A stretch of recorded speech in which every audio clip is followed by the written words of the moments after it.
reiniciamos uma ampla investigação, tanto do ponto de vista epidemiológico, tentando entender o que aconteceu nessa viagem prévia, tentando entender o que aconteceu no serviço anterior, até a chegada aqui, e do ponto de vista fisiopatológico.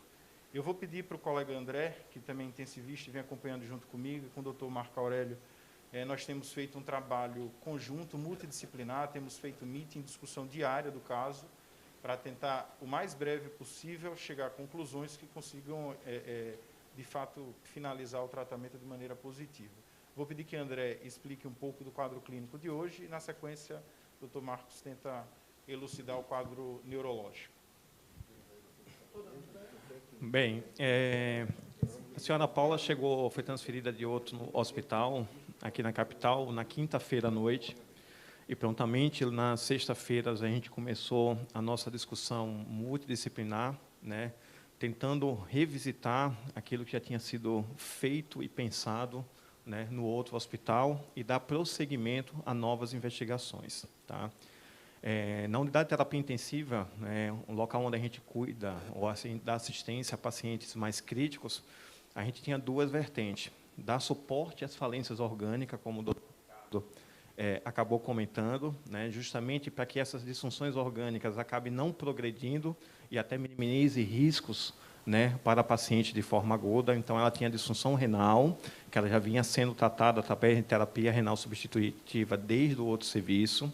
Tinha disfunção hepática, que vinha em regressão, e a gente tinha que dar o suporte para que essa disfunção hepática acabasse não progredindo e acabasse acometendo ou agravando o quadro clínico dela. E tinha um quadro neurológico, né, que estava 48 horas sem sedação, um quadro em coma profundo, sem nenhum tipo de reflexo ou tipo de resposta às medidas que a gente estava fazendo. E nessa revisitação, tanto epidemiológica como de diagnóstica e terapêutica, associada ao suporte de disfunções orgânicas, a gente revisitou o quadro clínico dela. Tá? Então, uma equipe composta de intensivistas, clínicos, neurologistas, infectologistas, sentamos, né, diariamente, a fim de tentar realizar novas linhas diagnósticas, a fim de tentar comprovar ou descartar linhas prévias, né? Então, novos exames foram realizados, o contato com o hospital prévio acabou acontecendo e acontece de forma contínua, justamente para aproveitar as possíveis linhas diagnósticas. Tá? Então, na própria sexta-feira, a gente voltou a reavaliar principalmente a parte neurológica, enquanto a gente dava o suporte às disfunções orgânicas que a senhora Paula apresentava. Então, a gente repetiu a ressonância cerebral dela, que é um exame altamente específico para a gente tentar identificar qual o motivo do coma da senhora Paula e quais as alterações que poderiam justificar o quadro clínico dela. Tá?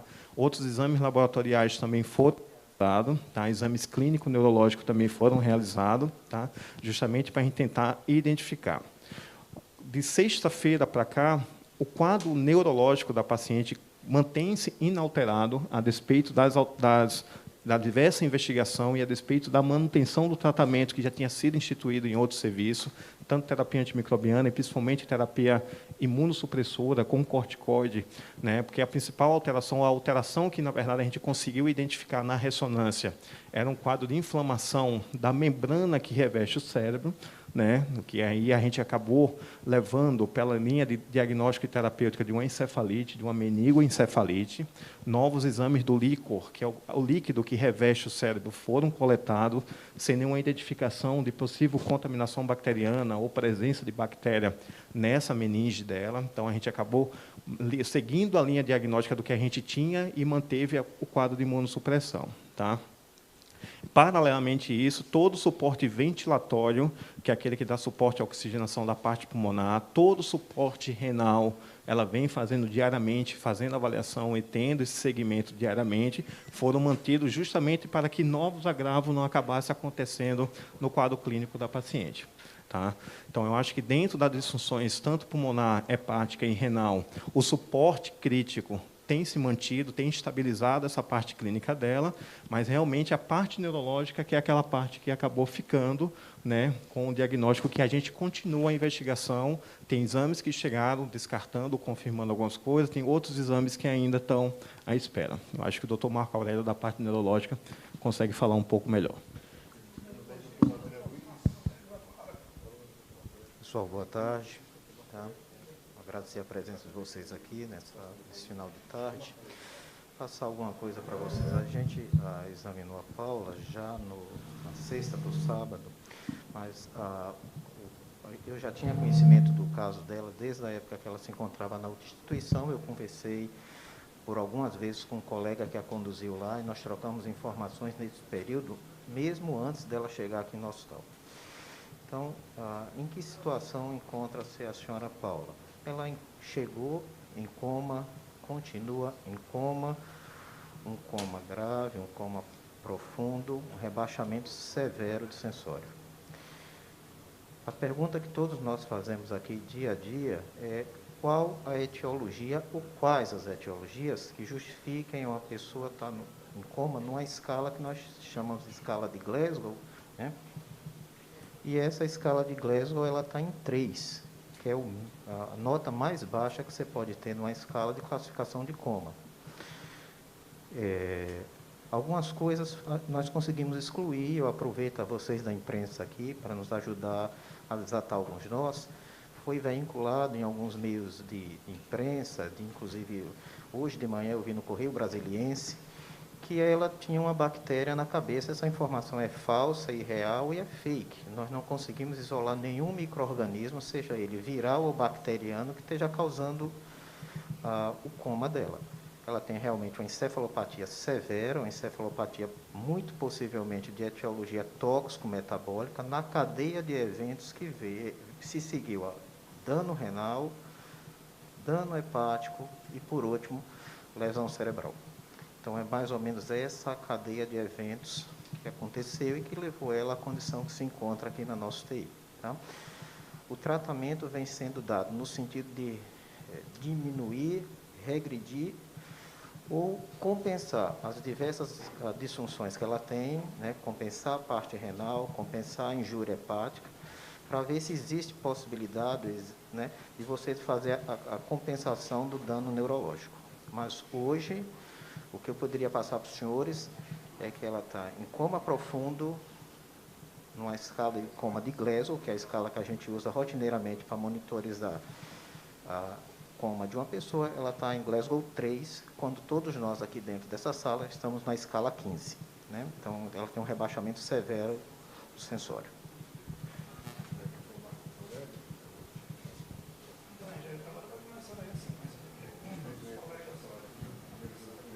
Vamos começar a sessão de perguntas. Quem vai querer fazer pergunta?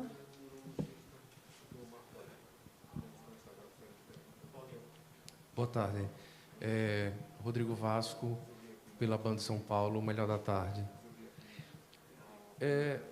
Eu vou tocar num assunto aqui um pouco delicado, mas de quem teve um certo convívio com Paulinha. Ela sempre foi uma pessoa muito vaidosa, né? Me desculpe pela emoção, mas... E a gente sempre soube que ela se preocupava muito com a estética. E pesquisando sobre problemas renais, Paulinha tomava muitos diuréticos.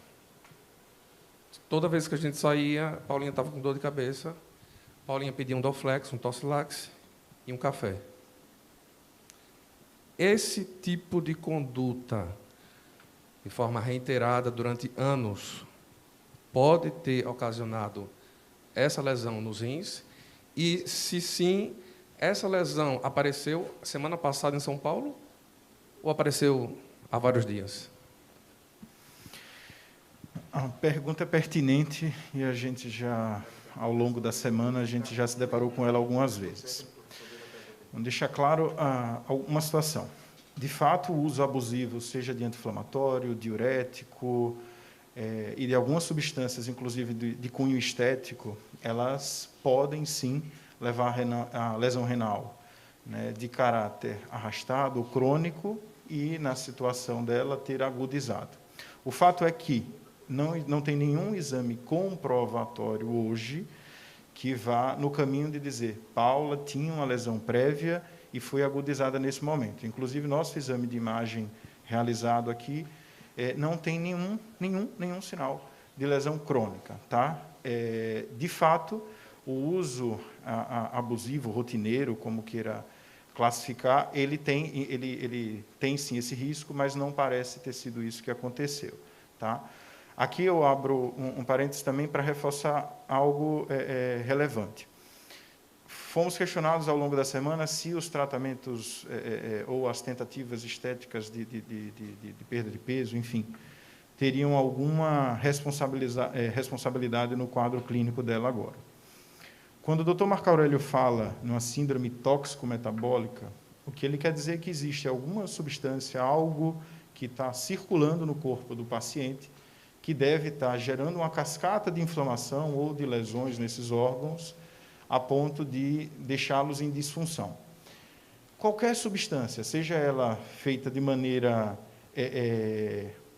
como é que eu vou dizer, propositada, prescrita ou não, elas são drogas. Elas são, medicamento é droga. No entanto, deixe-se claro aqui que Paula, quando fez, pelo menos assim nos é apresentado em receitas, ela fez de caráter supervisionado. Tá? Então, a gente trabalha, sim, com a possibilidade de alguma intoxicação medicamentosa. Existem exames em andamento nesse sentido, para confirmar ou descartar essa hipótese. E, se assim, em algum momento for feito, nós vamos confirmar ou descartar para vocês. Nesse momento, a resposta objetiva, taxativa, Paula tem uma lesão decorrente de medicação, de tratamento prévio, nós não temos. Mas existe, sim, uma possibilidade nesse sentido. Acho que ficou claro.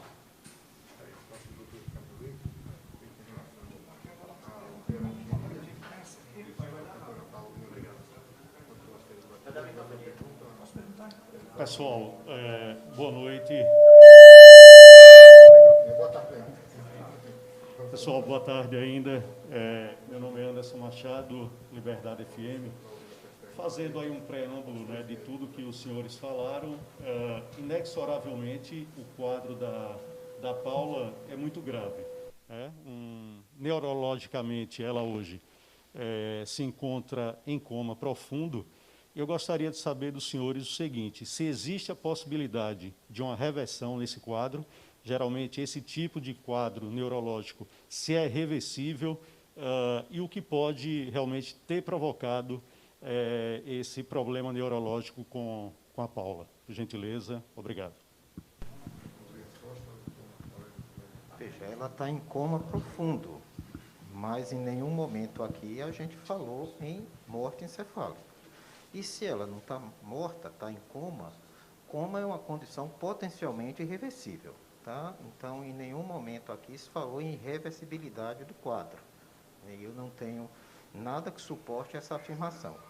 Existe um coma profundo, né, que traduz uma injúria encefálica severa, mas não existe o conceito de reversibilidade ainda. Né? Então, a gente está trabalhando para ver se reverte esse processo, né? Melhorando a condição clínica dela, controlando a disfunção de múltiplos órgãos e sistemas que ela desenvolveu, já falou aqui pelo menos rim e fígado, né? Utilizando drogas anti-inflamatórias em doses elevadas no sentido de imunossuprimir e proteger esse sistema nervoso.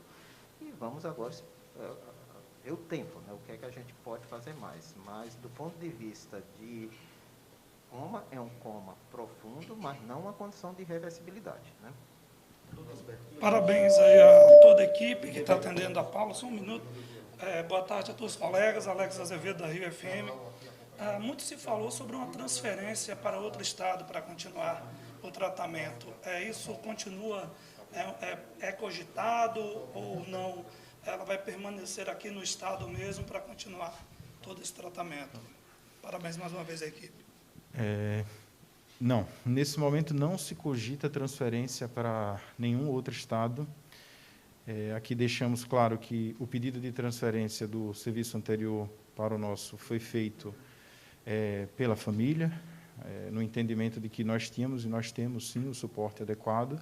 Hoje, posso garantir, até para tranquilizar tanto família quanto público de um modo geral, fãs, enfim, que ela recebe todo o cuidado necessário, não nos falta nenhum instrumento, nem de propedêutica, nem de tratamento agora para a Paula. Então, assim, a possibilidade de transferência nesse momento não existe. Gostaria de saber dos senhores sobre um tratamento com a nutróloga que a cantora estava fazendo, se isso procede e se está realmente descartado, portanto, descartada a morte cerebral. Bem, eu acho que o doutor Ricardo e o doutor Marco Aurélio já anteciparam a resposta dessa pergunta, tá? Ela tomava alguns medicamentos, né, algumas formulações, mas como já foi posicionado aqui, era em caráter supervisionado, seguido, tá? A gente tem em mãos e a gente sempre fica em vigilância as possíveis interações que esses medicamentos podem causar, né? Como o doutor Ricardo falou, medicamentos são drogas que têm seus benefícios e têm seus malefícios, né? Nós que trabalhamos na área de saúde, nós entendemos muito bem isso, tá? E nenhuma linha de investigação é descartada, então a gente tem todas as possibilidades em mente, mas todos os medicamentos que ela tomava eram de maneira supervisionada pela médica, né, pelo profissional de saúde que a acompanhava, tá? E só repetindo sobre a morte cefálica, não tem nenhuma evidência nesse momento, às 17h35, né, evidência de que o cérebro dela se encontra em morte cefálica. A gente não trabalha com essa hipótese, a gente tem uma avaliação contínua e diária, uma discussão contínua e diária de monitoramento da função neurológica da paciente Paula, tá? E que toda a legislação de morte cefálica ela é bem clara e muito precisa quando a gente deve abrir o protocolo de morte cefálica, quando a gente deve continuar com a investigação se o cérebro está funcionando ou não. Nesse momento, dentro do que a gente tem de exames de imagem, exame clínico, tá? E alterações que a gente tem disponível, não tem essa possibilidade de morte cefálica. Lembre-se que a avaliação das disfunções orgânicas, renal, hepática e neurológica é de maneira contínua. O quadro clínico é monitorado de forma contínua e essas avaliações são feitas de forma contínua e diária.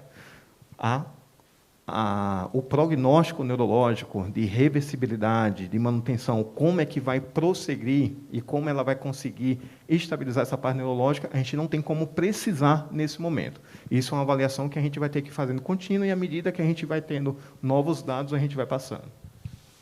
Boa tarde a todos, aqui é Heron Ribeiro, radialista, jornalista. Estamos ao vivo pela Rádio Jornal, no programa Audiência Popular. Gostaria de saber se a informação de um sushi que ela teria ingerido lá em São Paulo, se essa alimentação contribuiu para que a Paula chegasse a essa situação. E, se possível também, gostaria de saber dos senhores se há uma previsão dela sair da UTI e também, se possível, para receber alta. São perguntas que já poderiam ser previsíveis, mas gostaríamos, se possível, da resposta dos senhores. Em relação à ingesta de sushi, ela abriu o quadro, ou pelo menos pela descrição epidemiológica que a gente conseguiu revisar, de um quadro de mal-estar após a ingesta de sushi, tá? Existem algumas patologias, que eu acho que é o que está sendo questionado muito em redes sociais ou entre os profissionais, sobre uma possível patologia secundária à ingesta de sushi, que é o que a gente chama de síndrome de RAF, tá? Mas desde o outro hospital, essa possibilidade foi aventada, tá? Existem alterações, né, da síndrome de RAF, que laboratorial e pela disfunção renal, que conseguem realmente identificar ou levar esse tipo de diagnóstico, tá? Ela não tinha essas alterações, ela tinha disfunção renal, mas não tinha outra alteração laboratorial, tá? E o tratamento da síndrome de RAF é esse tratamento de suporte, e normalmente não leva a esse quadro neurológico tão importante, né, um quadro comatoso como ela está. Em decorrência das disfunções ou da persistência das disfunções, tanto das disfunções neurológicas, disfunção hepática, disfunção respiratória e disfunção renal, ela não tem qualquer previsão de saída da unidade de terapia intensiva. Enquanto a gente não conseguir uma melhora do quadro clínico neurológico, né, que permita que ela consiga recuperar, principalmente a disfunção respiratória, a gente não tem nenhuma previsão de alta da unidade de terapia intensiva. Oi, Rodrigues, Portal F5 News, boa tarde. Eu quero pedir licença para fazer duas perguntas complementares. Primeiro, para além dessa questão da intoxicação, que já foi amplamente explorada pelos colegas, quais outras hipóteses são consideradas, neste momento, pelos senhores, na investigação clínica como origem para a disfunção renal, que foi o primeiro problema apontado? E a segunda questão é o seguinte: existe uma correlação entre essa sequência de disfunções que foram identificadas, a renal, a hepática, a neurológica, ou essa também é uma condição atípica da paciente? Vamos lá. Com relação a diagnósticos, a gente trabalhou e vem trabalhando em cima de um diagnóstico sindrômico, né? A gente tem um espectro de lesões e a gente tem buscado uma etiologia, né? De onde vem o início. Mas o fato é que, além da toxicidade, intoxicação medicamentosa, que assim seja, existe um cenário inflamatório, que isso é claro, é nítido, e aí a gente vem tratando também do ponto de vista anti-inflamatório. Existe uma investigação se finalizando, né, nesse momento, inclusive muito próximo de fechar, do ponto de vista de autoimunidade, que é isso. De maneira bem simplória, é quando o seu corpo mesmo produz agressão a ele. Tá? Então, nós tratamos, além da questão da intoxicação com suporte, a gente tem tratado inflamações e tem tratado também questões autoimunes. Tá? Qual foi a outra pergunta, perdão? As disfunções têm alguma Pronto. relação ou é uma condição atípica? Existe. Algo precisa ficar muito claro, né? Raramente, quando a gente tem um quadro clínico grave, um órgão só sofre, né? Na terapia intensiva, normalmente, e para isso a gente até tem uma série de scores, a gente fica quantificando as disfunções. É natural no corpo da gente que uma lesão leve a algum sofrimento de outro órgão, e outro órgão, e outro órgão.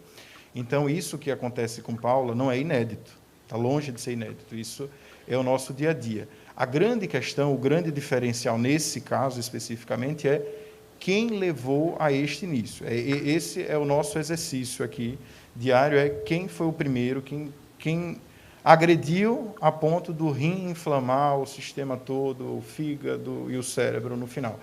Mas entenda-se que, de um modo geral, as inflamações orgânicas mais graves, elas levam repercussões em outros órgãos, sim. Isso é o nosso dia a dia. Aqui. Lucas Moura, TV Atalaia, Record TV. Eu gostaria de saber ainda dentro dessa questão da ordem, né, das disfunções que foram apresentadas, dada ainda essa questão relacionada mesmo à correlação, se, de fato, como foi colocado, o primeiro foi um sintoma renal, que depois veio o hepático, depois veio o cerebral. E aí o senhor disse agora que há um estudo no sentido de saber de onde teria partido tudo isso. Esse onde partiu tudo isso seria essa toxina ou seria algum órgão que poderia estar abrigando essa toxina? Perguntando-se de forma bem simples mesmo, para que fique claro para a gente. E aí eu queria fazer uma outra pergunta a respeito dessa toxina que está circulando no corpo dela, pelo menos essa é a hipótese de vocês. Essa é a principal hipótese hoje, vocês estão trabalhando com a possibilidade de que seja mesmo essa toxina. E se for, de fato, essa toxina, como é que vocês farão para identificar a presença dessa toxina ou não no corpo dela? E se existe um exame para isso? Se tem uma forma, vou usar um termo bem simples, de retirar essa toxina, dela sair, ou é um ciclo natural, o organismo tem que expulsar? E se caso isso aconteça, ela se recupera, o que todos esperam, existe a possibilidade de que ela fique com sequelas? São essas as perguntas. Vamos lá, que foram uma série, né? Vamos. Quando a gente diz assim, ela iniciou com a lesão renal, depois uma hepática, na verdade não existe uma ordem tão cronológica assim, né? A primeira alteração que chamou a atenção no outro serviço foi o renal. Naturalmente, quando a gente está investigando, a gente pede uma série de exames. Então, em paralelo, vamos entender que fígado e rim, eles apareceram em caráter paralelo. O neurológico é que veio depois de um comprometimento inflamatório já bem mais importante. Eu queria assim, fazer só uma correção, talvez, que a gente tem falado em toxina. Quando nós falamos em tóxico metabólico, é algo que agride, né? O tóxico é um agressor, gera inflamação, gera agressão celular. Não necessariamente uma toxina. A gente pode, inclusive, estar diante realmente de um efeito ainda prolongado de alguma medicação em uma dosagem, vamos dizer assim, alta o suficiente para agredir esses órgãos. Do ponto de vista de diagnóstico, nós temos em andamento ainda um painel toxicológico, que são várias substâncias que estão sendo investigadas laboratorialmente, e à medida que isso for saindo, a gente vai tendo mais respaldo. Existe biópsia de órgãos-alvo, de órgãos que foram lesados, de rim e de fígado, também em andamento, para esclarecer melhor que tipo de lesão isso pode ter levado, pode ter gerado ou desencadeado. E só com esses subsídios é que talvez a gente tenha uma ideia melhor de se mudar ou não o tratamento. Algumas substâncias, foi perguntado também como é que a gente tira, né, essa toxina. Algumas substâncias elas são dialisáveis, né, elas saem na diálise, na medida que o sangue vai trocando, vai filtrando, vai dialisando e aquilo ali sai. Outras, necessariamente, elas são depuradas, e aí algo positivo é que o fígado dela vem desinflamando ao longo do tempo, e algumas medicações elas são metabolizadas pelo fígado, e aí, naturalmente, ela vai tirando. Outras existem antídoto. A grande questão é que, se a gente não encontra quais seriam essas outras, a gente não sabe necessariamente qual é o antídoto. E aí eu lembro, mais uma vez, que antídoto também é droga. E a gente não pode dar ao léu aleatoriamente, até porque existem efeitos colaterais.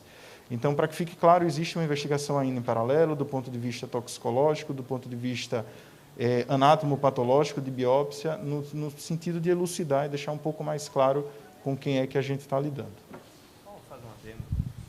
Acho que é importante ressaltar essa parte de tóxico, toxina, toxicológico. Qualquer medicamento dentro de uma faixa terapêutica, ela pode ser usada para tratar uma doença, né, tratar um órgão específico, mas a depender do seu excesso ou da combinação, muitas vezes ela não está em excesso, mas em combinação com vários medicamentos, ela pode sair do seu limiar terapêutico e entrar no limiar tóxico.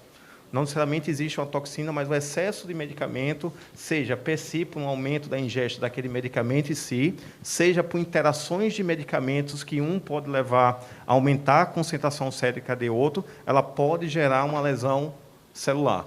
E essa lesão celular pode lesionar a célula do rim, pode lesionar a célula hepática, pode lesionar a célula neurológica. Tá? Então, a gente está trabalhando justamente porque a gente não conseguiu demonstrar nos exames que a gente fez alguma alteração estrutural, principalmente da parte neurológica, né? E aí a gente trabalha nessa possibilidade de tóxico, mas esse tóxico, na verdade, poderia ser substituído por medicamento ou qualquer tipo de metabólico que, em níveis terapêuticos, tem um benefício para determinada coisa específica, mas em níveis diferentes, seja por excesso do medicamento, seja por interação de medicamento, eles podem levar a dano celular. E é como o Dr. Ricardo falou, alguns medicamentos eles podem ser retirados pela recuperação da função renal, metabolizado pelo rim, pode ser retirado pela parte de hemodiálise, pode ser começar a metabolizar e diminuir seus níveis séricos através da recuperação da função hepática, mas outros medicamentos nem sempre a gente consegue fazer esse tipo de retirada do organismo, vamos dizer assim. Tá? E se a gente não consegue identificar isso, tem uma série de medicamentos, a gente não consegue dar um antídoto, e nem todos os medicamentos têm antídoto. Na maioria das vezes, muitas vezes, você tem que esperar que o organismo acabe eliminando a partir do momento que ele começa a recuperar essas disfunções orgânicas. Boa tarde, Gabriela Ferreira, representando o portal UOL. Aqui muito foi falado da questão da parte neurológica da paciente, mas eu queria saber como ela está respondendo a essa questão renal. A gente pode acompanhar nos boletins que ela está fazendo hemodiálise, né, diária, e eu queria saber como a questão dos rins dela estão respondendo ao tratamento e se existe a possibilidade deles voltarem a funcionar em sua totalidade. Eu vou falar da parte renal, o Marco fala da parte neurológica dela. Então, o que a gente tem disponível, a gente não tinha nenhum relato, né, da história clínica que ela tinha um problema renal prévio. Tá? A gente tem alguns exames de imagem, que é a ressonância, que demonstra nenhuma alteração estrutural que possa sugerir que ela tinha um problema crônico. Então, assim, a gente trabalha com a possibilidade de uma lesão renal aguda, em que entrou em disfunção, e a gente precisa substituir essa função renal, até para que a gente não altere, né, a dinâmica do organismo dela. Tá? Então, na vigência de lesão renal aguda, alguns pacientes, muitos pacientes podem recuperar. Normalmente, a gente tem que dar dias, 15, 20 dias, para o paciente começar a recuperar. E alguns pacientes podem, na verdade, desenvolver um problema mais subagudo e crônico e necessitar, aí, por tempo indeterminado de uma terapia renal substitutiva. Tá? Então, como a gente está trabalhando com a possibilidade de lesão renal aguda, nesse momento a gente tem substituído a função renal dela pela hemodiálise, mas sempre monitorando a presença, principalmente, dos exames laboratoriais e a presença de débito urinário, dela começar a fazer xixi. Tá? Então, assim, como tem a lesão renal aguda, há sim a possibilidade de recuperar, mas normalmente a gente não espera que ela se recupere de uma forma tão rápida nesse primeiro momento. E aí a gente vai seguindo. A senhora gostaria de tirar mais alguma coisa da parte neurológica? Não? Boa tarde. Boa tarde, Denise Gomes, da TV Sergipe. Eu gostaria de saber, em relação ao caso dela sair do coma, se ela deve ter algum tipo de sequela, se é possível já precisar isso, e em relação à hemodiálise, se ela ficará dependente do tratamento por um período. Eu vou falar da parte neurológica. Denise, seu nome, né? Denise, veja só, a situação dela a gente vai um dia de cada vez. Hoje, nosso interesse é mantê-la viva. E não está sendo uma missão fácil, viu? Então, eu não me sinto confortável para falar sobre possibilidade de sequela num paciente que, a princípio, nosso esforço está sendo destinado a mantê-la viva. Sequela vem mais à frente, se sobreviver. Então, nesse momento, o compromisso que a gente tem é de dar suporte para que ela passe dessa fase aguda, recupere função renal, recupere lesão, a disfunção hepática, e, se o bom Deus permitir, recupere a injúria neurológica, para que, se possível for, quem sabe, ela retorne às atividades. Mas o compromisso agora não é preocupação com sequela, é preocupação com a manutenção da vida. Você conseguiu entender essa relação? Perfeito. Boa tarde, Cananda, da Band Bahia. Vamos lá. Primeiro, ela já tinha algum problema de saúde renal? Pode ser que ela tinha esse problema e ela não sabia? Outra pergunta também é a questão do exame de sangue que foi pedido para ser feito, o motivo de ter sido feito o pedido desse exame de sangue, e também a questão do tratamento de fertilização para engravidar. Se esse tratamento poderia ter prejudicado a saúde renal dela.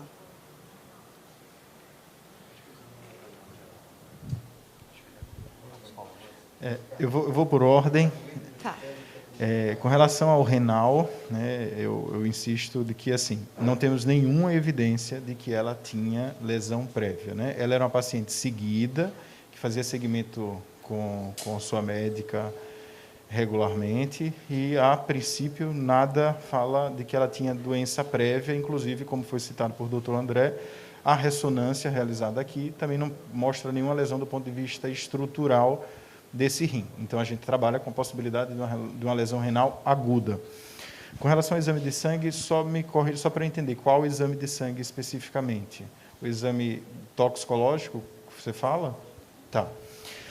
O toxicológico, na verdade, é um exame que a gente mensura em urina, na verdade. Tá?